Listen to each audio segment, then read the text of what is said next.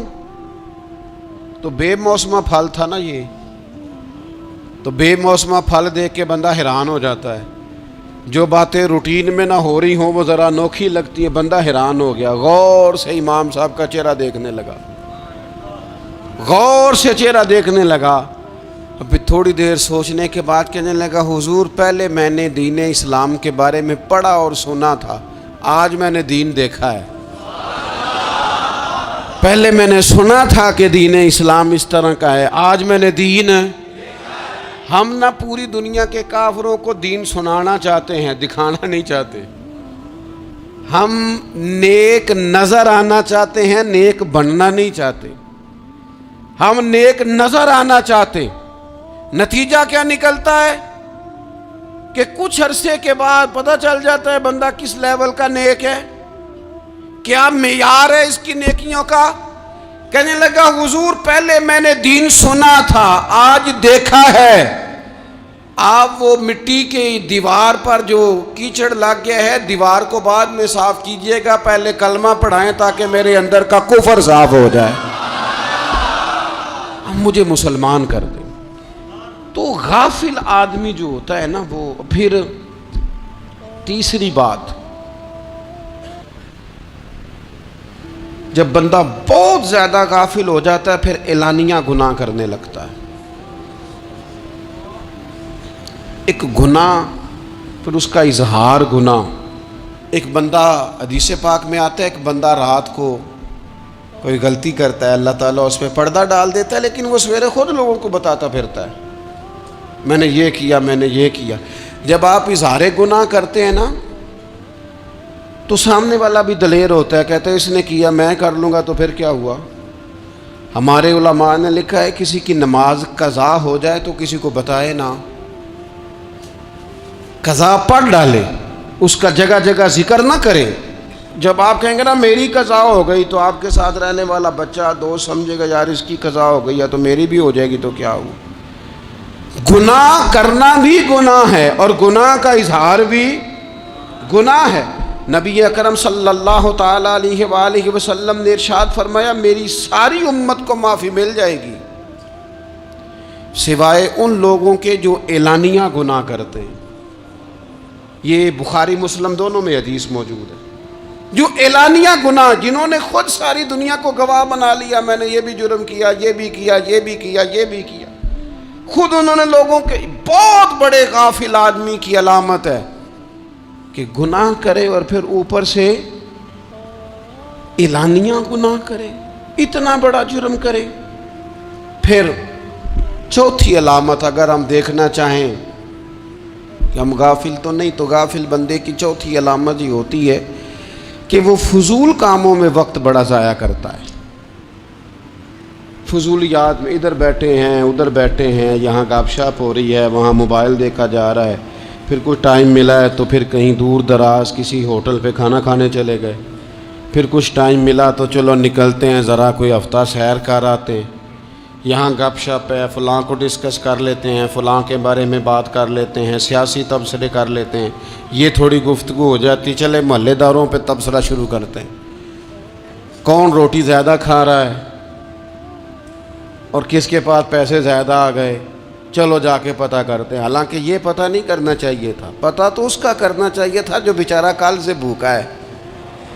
خبر تو اس کی رکھنی چاہیے تھی جس بیچارے کے گھر میں بچوں کے لیے پہننے کو کپڑے موجود نہیں ہیں.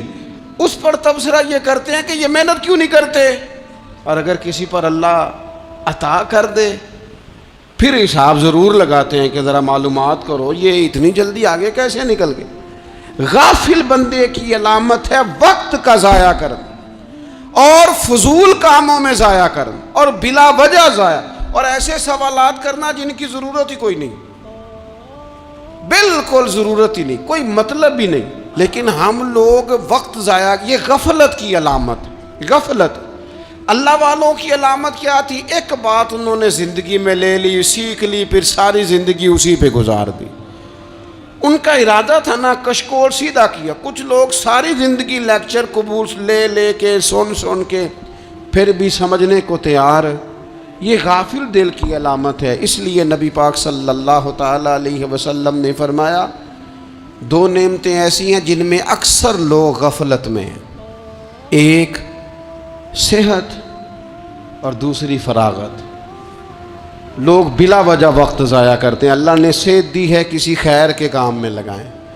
اگر آپ کے پاس فارغ وقت ہے تو قرآن پاک کو یاد کریں، ترجمہ اور تفسیر سے پڑھیں، محبوب پاک علیہ السلام کی احادیث کو یاد کریں، اللہ والوں کی باتیں سنیں. وقت ملے تو عبادات میں لگائیں، نوافل میں لگائیں، تلاوت میں لگائیں، ذکر اذکار میں لگائیں. اور پھر اللہ مزید توفیق عطا کرے تو کسی کے بھلے میں وقت لگائیں. گلی سے کوئی کانٹا اٹھائیں، کوئی روڑا اٹھائیں، کوئی کسی کی مدد کریں. لیکن یہ غافل ہونے کی علامت ہے کہ اپنے وقت کو ضائع کرنا. اور پھر اسی طرح غفلت کی پانچویں علامت یہ ہے کہ اگر بندے کو دنیا سے پورا پیار ہو جائے، یعنی شب قدر میں بھی آ کے کہتا ہے یا اللہ کبھی پیسے دے دینا، شب برات والے دن بھی کہتا ہے کہ مالک اگر کبھی کوئی ایسا سبب لگ جائے نا، یعنی بیت اللہ شریف کے سامنے کھڑے ہو کے بھی اگر اس نے مال ہی مانگنا ہے وہاں بھی اس نے یہی سوال کرنا ہے، حب دنیا اتنی غالب آ جائے تو یہ غافل ہونے کی علامت. دنیا ضرورت ہے، مقصد نہیں ہے. دنیا کی حاجت ہے، مقصد نہیں ہے. یہ مقصود نہیں. اور جب لوگ فقط دنیا کے مال کو، دولت کو، نبی پاک علیہ السلام نے فرمایا وہ لعنتی ہے جو درہم اور دینار کا بندہ بن گیا ہے، پیسوں کا بندہ بن گیا ہے. مل جائے تو خوش ہوتا ہے، نہ ملے تو تکلیف میں آ جاتا ہے. یہ غافل بندے کی علامت. مومن تو وہ ہوتا ہے کہ دولت رزق حلال ضرور کماتا ہے تاکہ کسی کے آگے ہاتھ نہ پھیلانا پڑے، کوشش ضرور کرتا ہے، پر دنیا کو جیب میں جگہ دیتا ہے، دل میں نہیں دیتا. اس کی جگہ جہاں ہے اسے وہاں رکھتا ہے، اسے دل میں جگہ. دل تو ایک ہے، اس میں رب و رسول کو بسائیں گے یا کسی اور کو بسائیں گے. تو حب دنیا یہ غافل ہونے کی بہت بڑی علامت ہے. پھر اسی طرح جو بندہ رب کریم کو جانتا نہیں نا، وہ بھی غافل ہو جاتا ہے۔ ایک تو جو یہ نہیں نہ جانتا کہ رب کریم سزا دے گا، وہ مجھے دیکھ رہا ہے، اسے نہ اونگ آتی ہے نہ نیند آتی ہے، جو اس کی معرفت نہیں رکھتا کہ میرا رب ہر وقت مجھے دیکھ رہا ہے، وہ بھی غافل ہو جاتا ہے۔ جسے پتہ ہونا کہ مجھے دیکھ رہا ہے وہ غافل نہیں ہوتا۔ اور جو یہ سمجھ لیتا ہے نا کہ شاید معاذ اللہ ثم اس یقین کو پکا نہیں کرتا، وہ غافل ہو جاتا ہے۔ اور ایک جو یہ نہیں نہ جانتا کہ رب مہربان کتنا ہے، وہ بھی غافل ہو جاتا ہے۔ مجھے بتائیے سب سے زیادہ تو بندہ اس کے دروازے پہ جاتا ہے نا جو سب سے زیادہ مہربانی کرنے والا ہو، اس دروازے سے بندہ اٹھتا ہی نہیں۔ تو جس کو یہ یقین ہو جائے نا سب سے زیادہ کرم فرمانے والی ذات اللہ رسول کی ہے، وہ کبھی رب رسول سے غافل نہیں ہوتا، وہ کبھی اللہ رسول کا دروازہ چھوڑ کے نہیں جاتا، وہ کبھی کسی اور جگہ جا کے پناہ تلاش نہیں کرتا۔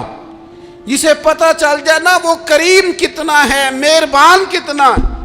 ملا رومی رحمت اللہ علیہ فرماتے ہیں بہت بڑا مجرم تھا ایک بندہ، بہت بڑا گناہگار تھا، بت کو پوجتا تھا، تھک گیا، ساری رات بت کے سامنے کھڑا تھا، معاذ اللہ یا صنم یا صنم یا صنم کہتے، تھک گیا، نیند آ گئی، اونگ آ گئی۔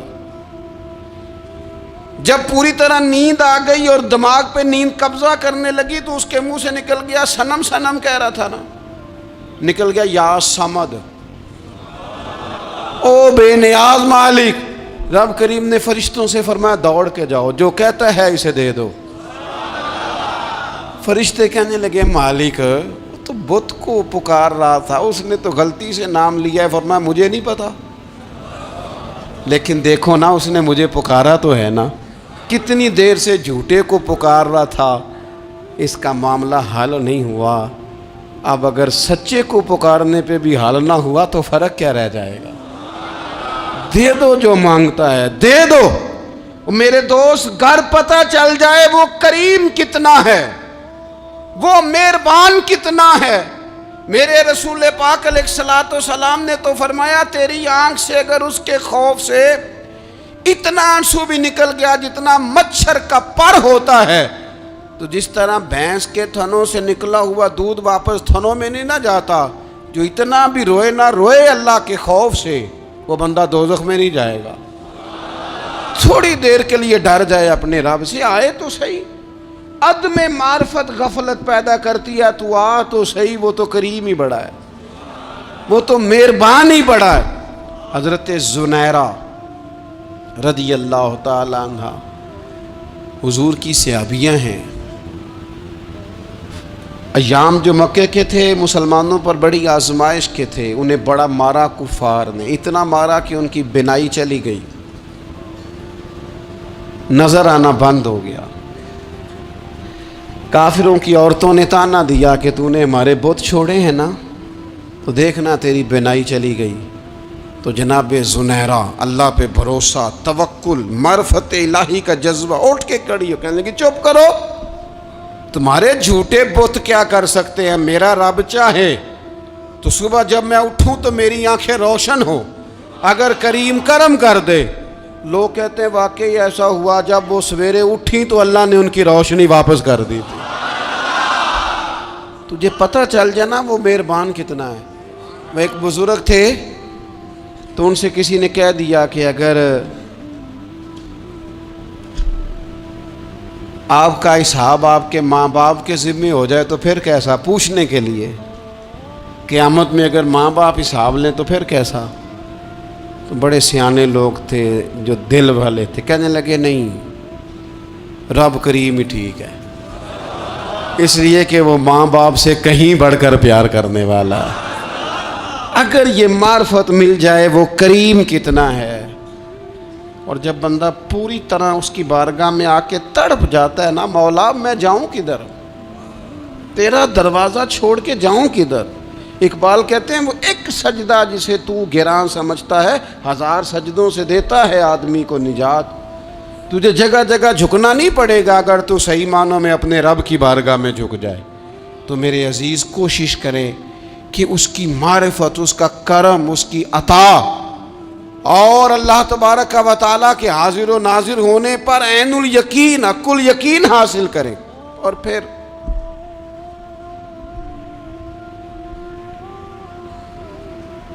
آٹھویں بات یہ ہے کہ غافل لوگوں کی صحبت بھی بندے کو غافل کر دیتی ہے. غافلوں کی صحبت میں نہ بیٹھیں، ان کی صحبت میں بیٹھیں جن کے پاس بیٹھنے سے دل میں رب رسول کی محبت پیدا ہوتی ہے. غافلوں سے بچیں. چنگیاں دے لڑ لگی ساں تے چولی چ پھل پئے، تے جدوں میں پیڑیاں دے سنگ رل گئی تے میرے اگلے بھی ڈول گئے. برے آدمی کی صحبت بندے کو غافل کر دیتی. غافلوں کی صحبت میں کبھی نہ بیٹھے، کبھی نہیں. غافل آدمی آپ کو غافل کر دے گا. میرے نبی پاک علیہ الصلوۃ والسلام نے فرمایا انسان اپنے دوست کے مذہب پر ہوتا ہے. یہ بہت بڑے لفظ ہیں. فرمایا المرء علی دین خلیلہ، انسان اپنے دوست کے مذہب پر ہوتا ہے. تو دیکھ تو نے دوست کس کو بنایا ہے. جو تیرے دوست کا مذہب ہوگا وہی تیرا ہو جائے گا. ہم نے دوست بنایا نا غوث پاک جیلانی کو، ہم نے یاری لگائی ہے نا داتا علی اجمیری سے، ہماری نسبت ہے نا معین الدین اجمیری سے، ہمارا تعلق ہے نا بہاؤالدین زکریا ملتانی سے، ہمارا رشتہ ہے نا حضرت مجدد الفسانی سے، ہم ماننے والے ہیں نا اعلیٰ حضرت بریلوی کے. ہمارا تعلق ہے کبھی جماعت علی سے، کبھی مہر علی سے. ہمارا ان سے تعلق ہے تو صبح شام ہماری زبان پہ رہتا ہے بالغ العلا بکمالہ، کشف الدجی بجمالہ، حسنت جمیع خصالہ، صلو علیہ وآلہ. ان سے تعلق جڑا ہے نا تو کئی دفعہ تنہائیاں تڑپا دیتی ہیں اور تڑپ کے کہتے ہیں اج سکھ متراں دی ودھیری ہے. اج سکھ متراں دی، سکھ کہتے ہیں اڈیق کو، متر کہتے ہیں محبوب کو. اج سکھ متراں دی ودھیری ہے، اے کیوں دلڑی اداس گھنیری ہے، لوں لوں وچ شوق چنگیری ہے. اج نینا لائیاں کیوں جھڑیاں، سبحان اللہ سبحان اللہ سبحان اللہ. پہلے کہتے ہیں سکھ متران دی ودھیری ہے یعنی اداس ہوں، پھر حضور کے جلووں پہ نظر کرتے ہیں، کہتے ہیں سبحان اللہ سبحان اللہ. ماں اجمل کا، ماں احسن کا، ماں اکمل کا. اور پھر فوراً کہنے لگے او کتھے مہر علی، او کتھے مہر علی، کتھے مہر علی تے کتھے تیری سنا. اب دیکھو مشتاق اکھیں کتھے جاڑیاں، بالغ العلا بے کمال، کشف الدجی بے. اور میرے اعلیٰ حضرت کہنے لگے سرور کہوں کہ مالک و مولا کہوں، باغ خلیل کا گلے زیبا کہوں تجھے، تیرے تو وصف عیب تناہی سے ہیں بری، حیران ہوں میرے شاہ میں کیا کیا کہوں تجھے. غافل آدمی کی علامت ہے برے لوگوں کی صحبت میں. خبردار ان کے پاس نہ بیٹھنا جن کے پاس بیٹھنے سے تمہارے دلوں میں اولیاء اللہ، اللہ کے بندوں کی عداوت پیدا ہو. خبردار خبردار ان کے پاس نہ بیٹھنا جن کے پاس بیٹھنے سے تمہارے دلوں میں حضور کی اولاد پاک کے بارے میں شک پیدا ہو. خبردار اس شخص کے پاس نہ بیٹھنا جو امام حسین ابن علی کے بارے میں کوئی کمزور بات کرتا ہو، بچنا. خبردار اس سے بچنا جو حضور کے صحابہ کے بارے میں بات کرے، بچنا بچنا اس سے. جو سیدنا ابو بکر صدیق کے بارے میں کوئی دیکھو کیا مقدر ہیں صدیق و فاروق کے، جن کے گھر ہی رحمتوں کے خزینے میں۔ بھلا کیا کہا نبی پاک، حضور نے فرمایا میرے اوپر جس نے نیکی کی تھی بدلہ دے دیا ہے۔ یہ جو میرے ابو بکر صدیق ہے نا، ان کو میں اللہ کی بارگاہ میں لے جاؤں گا، کہوں گا مالک تو ہی بدلہ عطا فرما۔ ایک ہاتھ میں جناب صدیق کا ہاتھ پکڑا، ایک میں حضرت عمر کا ہاتھ پکڑا، اور حضور مسجد نبوی سے باہر آ رہے ہیں۔ دیکھنے والے کی زبان سے بے ساختہ سبحان اللہ نکل گیا۔ کیا شان ہے، کیا مقدر ہے۔ تو حضور علیہ السلام رک گئے، اور روک کے فرمایا تو حیران ہو رہا ہے نا، تو حیران ہو رہا ہے نا کہ میں نے ایک ہاتھ میں ابو بکر کو پکڑا ہے، ایک میں عمر کو پکڑا ہے۔ فرمایا قیامت میں جب میری قبر کھلے گی تو میں اسی طرح قبر سے نکلوں گا، اس طرح میدان محشر میں میں آؤں گا۔ خبردار، حضور کے وفاداروں کے وفادار رہنا، ان کے وفادار رہنا، ان کے وفادار رہنا۔ بڑا عجیب دور آیا ہے، ہم نے یہ دور دیکھا ہے کہ لوگ حضور کے صحابہ کے بارے میں بھی بات کریں گے، اب نبی پاک کی اولاد پاک کے بارے کو بھی ڈسکس کیا جائے گا۔ اپنا منہ تو دیکھ، اپنی حیثیت دیکھ، اور پھر وہ بندے دیکھ جن کو اللہ نے چن کے اپنے محبوب کی غلامی کے لیے حضور کے قریب بٹھایا۔ تو بچنا ایسے لوگوں سے، پرہیز کرنا، خبردار، عقیدہ ستھرا رکھنا، عقیدہ ستھرا رکھنا، صاف رہنا، پاکیزہ رہنا، غافلوں کی صحبت سے بچنا۔ بڑا ڈرتے ہیں اللہ سے، دعائیں مانگتے ہیں، یا اللہ نسلوں میں بھی وہی بندے پیدا فرما جو عقیدے پکے رکھنے والے ہیں، وہ بندے پیدا فرما ہماری نسلوں میں۔ ایک وہ بندہ بھی غافل ہو جاتا ہے جو امیدیں لمبی لگا لیتا ہے، جن کے منصوبوں میں دولت بھی ہوتی ہے، گھر بھی ہوتا ہے، اولاد کا بڑا ہونا بھی ہوتا ہے، پوتے پوتیاں نواسے نواسیاں دیکھنا بھی ہوتا ہے، یہاں بھی گھر وہاں بھی گھر، یہ سیر، یہ سارا کچھ ہوتا ہے، لیکن رب کی بارگاہ میں پیش ہونا جن کے پیش نظر نہیں ہوتا۔ لمبی امیدیں۔ حضرت مولا علی شیر خدا فرمایا کرتے تھے میں تم پر دو باتوں کا خوف کھاتا ہوں، جو ڈر آتا ہے، ایک یہ کہ تم خواہش کی پیروی کرو گے، جو نفس کی خواہش ہوگی اس کے پیچھے لگ جاؤ گے، اور ایک تم لمبی لمبی امیدیں باندھو گے، اتنے سال جینا ہے، اتنے 100 سال جینا، یہ کرنا ہے، وہ کرنا ہے۔ منصوبہ بندی کریں مستقبل کے لیے، وہ بری نہیں، لیکن تیاری رکھیں، تیاری رکھیں، اس بات کا بھی خیال رکھیں کہ اللہ کی بارگاہ میں حاضر ہونا۔ یہ غفلت کی چیزیں ہیں جو بندے کو غافل کر دیتی ہیں۔ جو لوگ اللہ کا ذکر نہیں کرتے وہ بھی غافل ہو جاتے ہیں، اور جو فضول باتیں زیادہ کرتے ہیں نا، ہنستے زیادہ ہیں۔ فَلْيَضْحَكُوا قَلِيلًا وَلْيَبْكُوا كَثِيرًا۔ قرآن کہتا ہے زیادہ رویا کرو، کم ہنسا کرو۔ نبی پاک علیہ الصلوۃ والسلام سے پوچھا تھا حضرت عقبہ بن عامر نے کہ یا رسول اللہ نجات کس چیز میں ہے؟ تو نبی پاک علیہ الصلوۃ والسلام نے فرمایا ایک تو اپنی زبان قابو میں رکھو، دوسرا فرمایا اپنے گھر میں ٹھہرے رہو، تمہارا گھر تمہارے لیے کافی ہو، فضول نہ نکلو گھر سے، اور تیسرا فرمایا اپنی خطاؤں پہ رویا کرو۔ کثرت کلام اور فضول کلام اور بلا وجہ یہ بندے کو غافل کرتا ہے، دل کو سخت کرتا ہے۔ یہ چند چیزیں ہیں جو انسان کو غفلت میں ڈالتی ہیں۔ اپنے آپ کو ان چیزوں سے بچائیں اور غفلت کو توڑیں۔ آپ کے ذمے، میرے ذمے جو حقوق و العباد ہیں ان کا پتہ کریں، جو اللہ رسول کے حقوق ہیں ان کی خبر دیکھیں، ہماری جو ذمہ داریاں ہیں ہم کس طرح انجام دے رہے ہیں اس پر توجہ کریں، اپنے معاملات کو ٹھیک کریں۔ ہم انسان ہیں، کوتاہیاں تو رہ جائیں گی، لیکن جب کوشش کریں گے تو پھر رب تعالیٰ مدد بھی فرمائے گا۔ ایک بات اور کرنی ہے، ایک تو میں نے عرض کیا غفلت کو توڑنا، ایک دوسری بات قرآن مجید کا ایک سبق اور، جب غفلت توڑنی ہے تو پھر لازمی طور پر ایک کام کرنا پڑے گا۔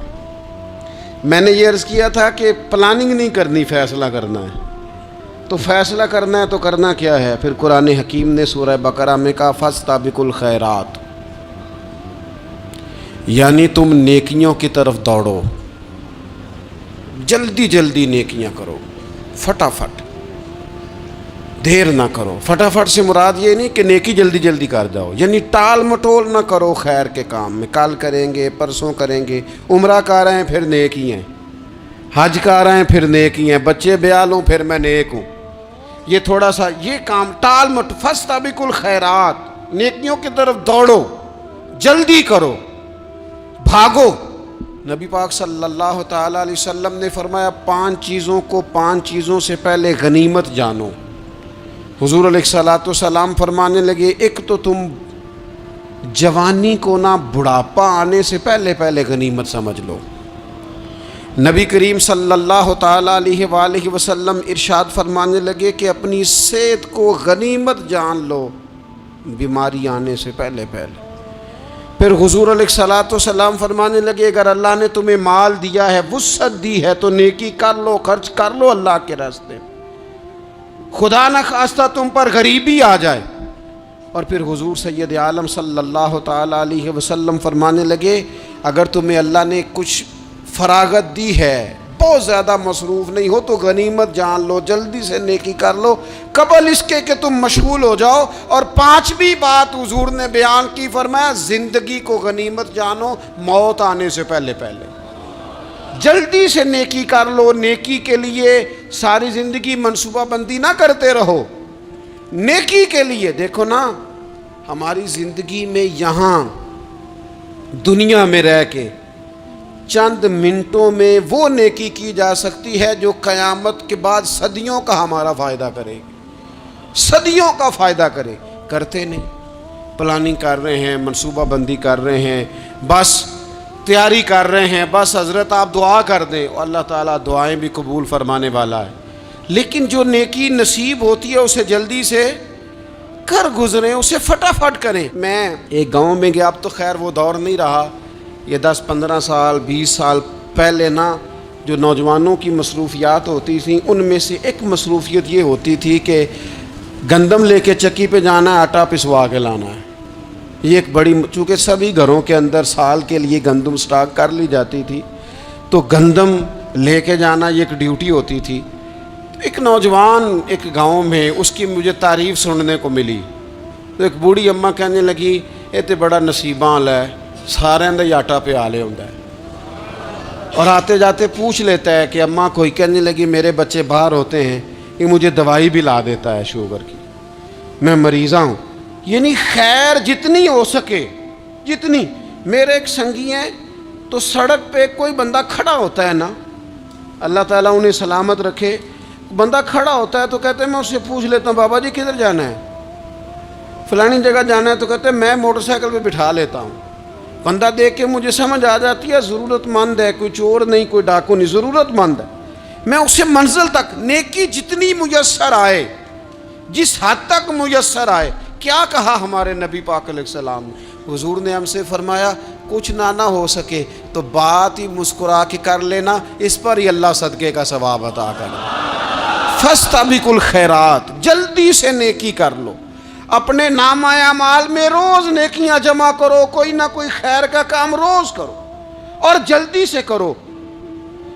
صحیح مسلم میں حدیث ہے، نبی پاک صلی اللہ تعالیٰ علیہ وسلم فرمانے لگے جلدی جلدی نیکی کے کام کر لو ان فتنوں سے پہلے جو اندھیری رات کے حصوں کی طرح فتنے ہوں گے.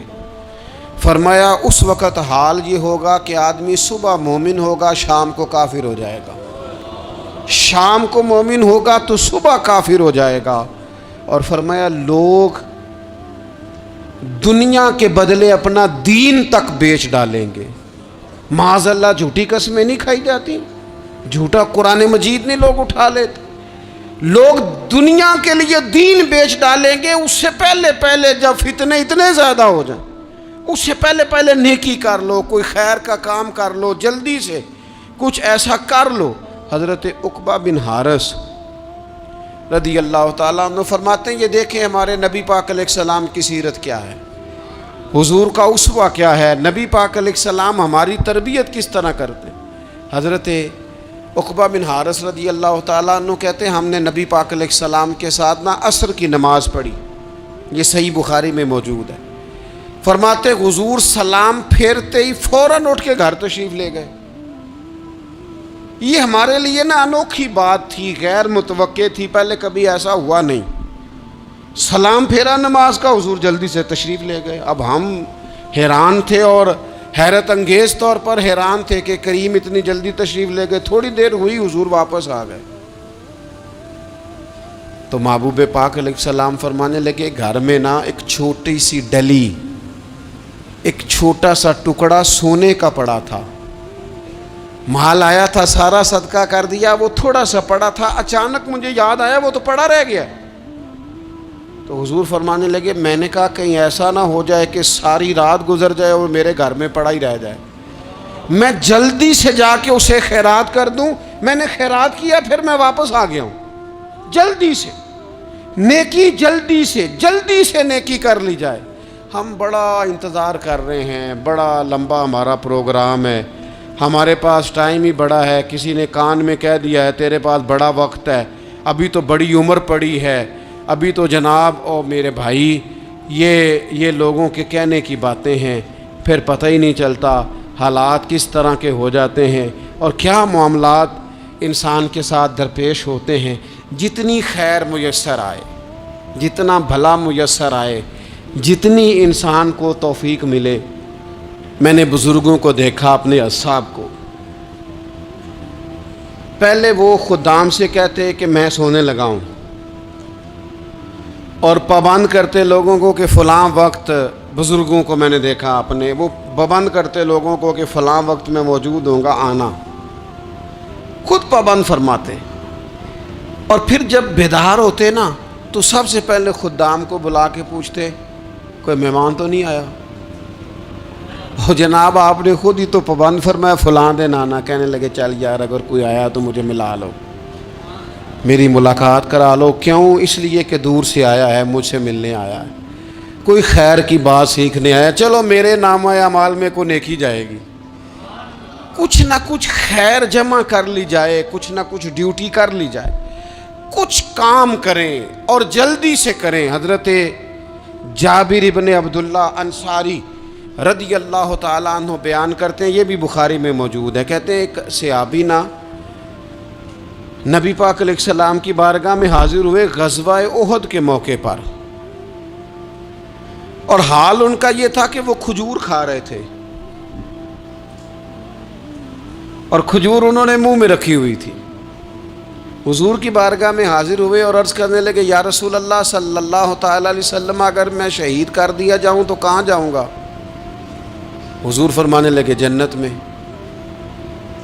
تو کہتے انہوں نے جو کھجور منہ کے اندر تھی نا وہ انہوں نے نگلی نہیں، اندر نہیں لے گئے، اس کو باہر نکالا اور دوڑ کے آگے بڑھے اور جنگ کرنی شروع کر دی، اور لڑتے لڑتے شہید ہو گئے۔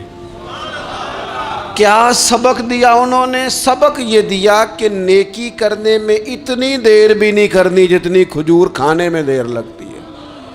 جلدی سے نیکی کرنی ہے، فٹافٹ نیکی کرنی، اس کے اندر ٹال مٹول نہیں کرنا۔ اسی وقت انہوں نے کھجور باہر نکال دی، دوڑ کے انہوں نے حضرت انس بن نضر رضی اللہ تعالیٰ عنہ، حضرت انس بن مالک رضی اللہ تعالیٰ عنہ کے چچا ہیں، میدان احد میں نا احد پہاڑ کے قریب کھڑے تھے، لوگوں سے کہہ رہے تھے جلدی جلدی ادھر آؤ، وہ جنت جو انسان کو انتقال کے بعد نصیب ہوگی اور قیامت کے بعد نصیب ہوگی، فرماتے تھے مجھے تو ابھی احد پہاڑ کے اندر سے جنت کی خوشبو آ بھی رہی ہے، لہذا جلدی سے آؤ، ادھر دوڑو، جہاد کرو، آؤ کفار سے لڑیں۔ تو نیکی میں دیر نہیں کرنی، جو نیکی میسر آتی ہے، جس کو میسر، ماں باپ میسر ہیں تو خدمت کر لیں، اہل خانہ ہیں تو حسن سلوک کر لیں، اللہ نے اولاد دی ہے تو اچھی تربیت کر لیں، دوست ہیں تو خیر خواہی کر لیں، اگر آپ کو اللہ رمضان عطا کرتا ہے تو زیادہ سے زیادہ اس کی عبادت کر لیں، اگر نظر ٹھیک ہے تو تلاوت زیادہ سے زیادہ کر لیں، زبان چلتی ہے تو رج رج کے مدینے والے محبوب پہ درود و سلام پڑھ لیں، اللہ تعالیٰ کا ذکر کر لیں، جلدی سے خیر جمع کریں، اپنے وقت کو ضائع نہ کریں۔ یہ آج کا سبق ہے۔ ایک تو ہم نے فیصلہ کرنا ہے کہ بس غفلت نہیں، اب غفلت، اب انشاءاللہ اللہ اللہ کرنی ہے، اب کوئی خیر کا کام کرنا ہے، میرے حضرت کا ایک جملہ کبھی نہیں بھولنا، فرمایا کرتے تھے زمین کے اوپر کام، نیچے جا کے آرام۔ یہ چھوڑ دیں، اتنے گھنٹے سونا ہے تو یہ کرنا ہے تو میری نیند میں دخل کوئی نہ ڈالے، پھر سوتے ہی رہ جائیں گے، سوتے ہی رہ جائیں گے۔ زمین کے اوپر کام اور نیچے جا کے جاگنا ہے، جاگ لے افلاک کے سائے تلے، پھر حشر تک سوتا رہے گا خاک کے سائے تلے۔ اب جاگ لے افلاک کے سائے کے نیچے، جاگ، کھول آنکھیں، ہر وقت کا سونا، ہر وقت سونا، ہر وقت جو اپنے آرام کی فکر کرنا، اس سے نکل آئیں اور اچھا کھانا اور اچھا پہننا اور بس اپنی مرضی کی زندگی من چاہی جینا، اس سے باہر آئیں، فیصلہ کریں، فیصلہ کہ اب غفلت نہیں کرنی۔ اگر اللہ نے کوئی صلاحیت دی ہے تو اسے دین کے کام پہ لگانا ہے، کوئی ڈیوٹی کرنی ہے، کوئی خدمت کرنی ہے۔ دیکھو خدمتیں ہو رہی ہیں، صدیق اکبر مال دے رہے ہیں، عثمان غنی مال دے رہے ہیں، مولا علی نے تلوار پکڑی ہے، میدان میں جا رہے ہیں، فاروق اعظم گلی گلی نگر نگر رسول اللہ کے دین کی پہرے داری کر رہے ہیں، حضرت جناب سیدنا سلمان فارسی ابو ذر غفاری حضور کی مسجد میں جھاڑو دے رہے ہیں، اور بلال حبشی وہ نبی پاک کی مسجد میں اذان پڑھتے پڑھتے رب نے اتنا عروج فرمایا کہ کعبے کی چھت پہ کھڑے ہو کے بھی اذان پڑھنی شروع، انہوں نے اذان دے دی۔ تو کوئی کام کرنا ہے، غفلت کو توڑنا ہے اور نیکی کرنی ہے، ذرا جلدی جلدی خیر کا کام کرنا ہے، نہیں ایسے نہیں، فٹافٹ۔ کیسے جی؟ فٹافٹ۔ تو فٹافٹ کام کریں خیر کا، جلدی جلدی۔ تو یہ خیر کا کام فٹافٹ، جلدی جلدی اور بڑی جلدی اور دوڑ دھوپ کے، اور جب آپ کرتے جائیں گے نا تو پھر اللہ تعالیٰ مواقع بناتا جائے گا۔ آپ سے میری اپیل ہے، بالخصوص میرے ساتھ جو وابستہ سنگی ہیں، جو پیار کرنے والے ہیں، دو باتیں آج آپ نے لے کے جانی ہیں گھر۔ یہی لنگر ہے، یہی آپ کے لیے دعا ہے، یہی ہمارے بزرگوں کا فیض ہے، یہی نصیحت ہے کہ آپ نے یہ دو باتیں لے کے جانی ہیں۔ غفلت توڑ دینی ہے، فیصلہ کرنا ہے کہ آج کے بعد غافل نہیں ہونا، اور دوسری یہ بات لے کے جانی ہے کہ نیکی جلدی جلدی، فٹافٹ فیصلہ، فٹافٹ نیکی، ایک کر کے پھر انشاءاللہ دوسری کر کے پھر انشاءاللہ تیسری کر کے پھر انشاءاللہ چوتھی، یہ شروع کرنی ہے، اور آپ دیکھیں گے اللہ تعالیٰ مہربانی فرمائے گا، مدد کرے گا۔ انسان کی زندگی میں جو چیزیں اسے بہت زیادہ نقصان دیتی ہیں اور بہت پیچھے چھوڑ دیتی ہیں، دنیاوی معاملات سے لے کر روحانی، اخلاقی، قلبی اور قرب الہی کے معاملات تک کو جو چیزیں نقصان پہنچاتی ہیں، ان میں ایک بڑی چیز غفلت ہے۔ ایک لفظ ہوتا ہے جو ہمیں اکثر سننے کو ملتا ہے کہ آپ کی توجہ نہیں ہے۔ یہ ڈھیر سارے لوگوں کا مطالبہ ہوتا ہے، اہل خانہ بھی مطالبہ کرتے ہیں، کئی موقع پر والدین بھی مطالبہ کرتے ہیں، غرباء بھی مطالبہ کرتے ہیں کہ امیروں کی ہماری طرف توجہ نہیں ہے۔ اور یہ بڑی لازمی سی بات ہے کہ کسی چیز پر جب توجہ رہتی ہے تو وہ چیز بہتر ہو جاتی ہے، اور جب عدم توجہی کا لوگ مظاہرہ کرتے ہیں تو وہ معاملہ خراب ہو جاتا ہے۔ یہ جو عدم توجہ ہے اسی کو غفلت کہتے ہیں، اور جب انسان کے مزاج پر غفلت طاری ہوتی ہے اور غفلت اس پر پوری طرح غلبہ کر لیتی ہے تو پھر اس کی زرخیز زمین کو وہ بنجر کرتی ہے۔ غفلت انسانی دل کے لیے بڑی نقصان دہ چیز ہے اور انتہائی تکلیف اور ضرر کا باعث ہے۔ دلوں پر جو قحط نازل ہوتا ہے، قحط، ویران ہو جاتے ہیں دل، اور جو دلوں پر خشکی نازل ہوتی ہے کہ طبیعتیں خشک ہو جاتی ہیں، یہ غفلت کی وجہ سے ہوتی ہے۔ جو لوگ غافل ہو جاتے ہیں نا، اپنے معاملات کا دھیان نہیں رکھتے، دیکھیں نا، آپ کو کھانا کھاتے بھی غافل نہیں ہونا چاہیے۔ اگر کھانا بھی غیر معتدل کھا لیا جائے تو وہ انسان کی طبیعت کے لیے باعث ضرر بن جاتا ہے، نقصان کا باعث بنتا ہے۔ بات کرتے ہوئے بھی غافل نہیں ہونا چاہیے، کئی دفعہ جملے ایسے نکل جاتے ہیں جو انسان کے لیے پھر شرمندگی کا باعث بنتے ہیں۔ انسان کو غافل ہو کر کوئی کام نہیں کرنا چاہیے، غافل ہو کر، مدہوش اور بے ہوش ہو کر نہیں۔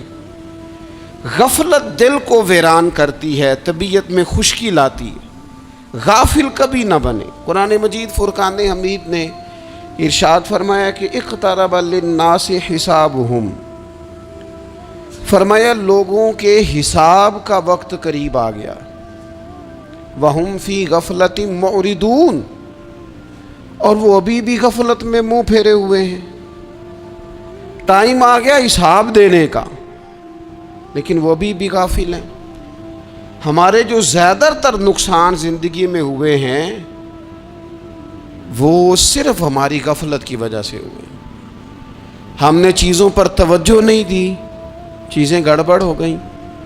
جس آدمی نے پھول لگائے ہوں، پھل لگائے ہوں، کھیتی لگائی ہو، وہ دانہ ڈال کے پانی دے کے فارغ نہیں ہو سکتا، اسے توجہ کرنی پڑتی ہے۔ اور کسی نے کہا تھا مالی جیندے ہون تو پھر بوٹے سوکدے نہیں، اگر موجود ہونا ان کو سینچنے والا، رکھوالی کرنے والا، تو پھر ان کی جڑیں کبھی خشک نہیں ہوا کرتی۔ ہماری جو غفلتیں ہیں یہ بڑی ضرر کا باعث ہیں، نقصان کا باعث، اور مجبوری معاف ہوتی ہے، غفلت معاف نہیں ہوتی۔ اسکول میں پڑھتے تھے، مدرسے میں پڑھتے تھے، تو ایک مجبوری ہو گئی جی، خدا نخواستہ گھر میں کوئی پریشانی ہو گئی تو اساتذہ اس پر سزا نہیں دیتے۔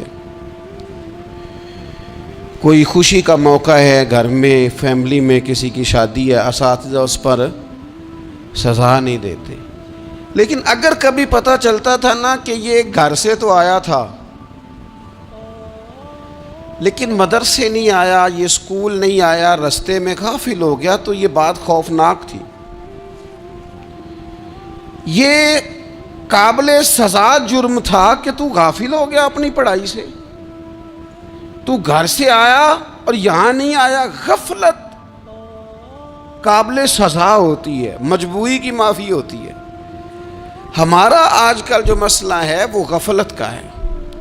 ڈھیر سارے لوگ ہیں، سمجھدار بھی ہیں، سیانے بھی ہیں، معاملہ فہم بھی ہیں، باشعور بھی ہیں، تعلیم کی ڈگریاں بھی رکھتے ہیں، لیکن اگر ان کی زندگیوں کی تکلیفوں کو دیکھا جائے اور بے آباد روح کو دیکھا جائے اور سجدوں سے ان کی دوری کو دیکھا جائے تو ایک ہی بات سمجھ میں آتی ہے کہ پتہ سارا ہے لیکن لے ڈوبی ہے غفلت، توجہ نہیں کی۔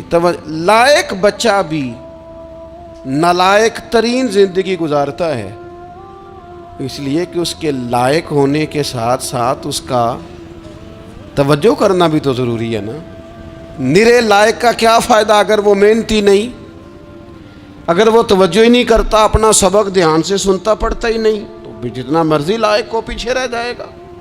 اور کئی نالائق ہوتے ہیں، رٹا لگا کے پاس ہوتے ہیں، پر چلو رٹا تو لگاتے ہیں نا، محنت تو کرتے ہیں نا، جدوجہد تو کرتے ہیں۔ کئی نالائق جدوجہد کے باعث آگے گزر جاتے ہیں اور کئی اسی چکر میں رہ جاتے ہیں، میں بڑا لائق ہوں، کل پڑھ لوں گا، پرسوں پڑھ لوں گا، ہفتہ تیاری کر کے پاس ہو جاؤں گا۔ اپنی زندگی سے غفلت کا پردہ اٹھائیں، اور غفلت اس کے لیے فیصلہ کرنے کی ضرورت ہوتی ہے، پلاننگ کرنے کی نہیں، فیصلہ کرنے کی ضرورت ہوتی ہے کہ میں نے اب غفلت کرنی۔ ہم نہ جب بھی کوئی پروگرام بناتے ہیں تو منصوبہ بندی شروع کر دیں، منصوبہ بندی نہ کریں، فیصلہ کریں، کہیں کہ میں نے غافل نہیں ہونا۔ غفلت غرق دنیا کا نام ہے، اپنے آپ کو غفلت سے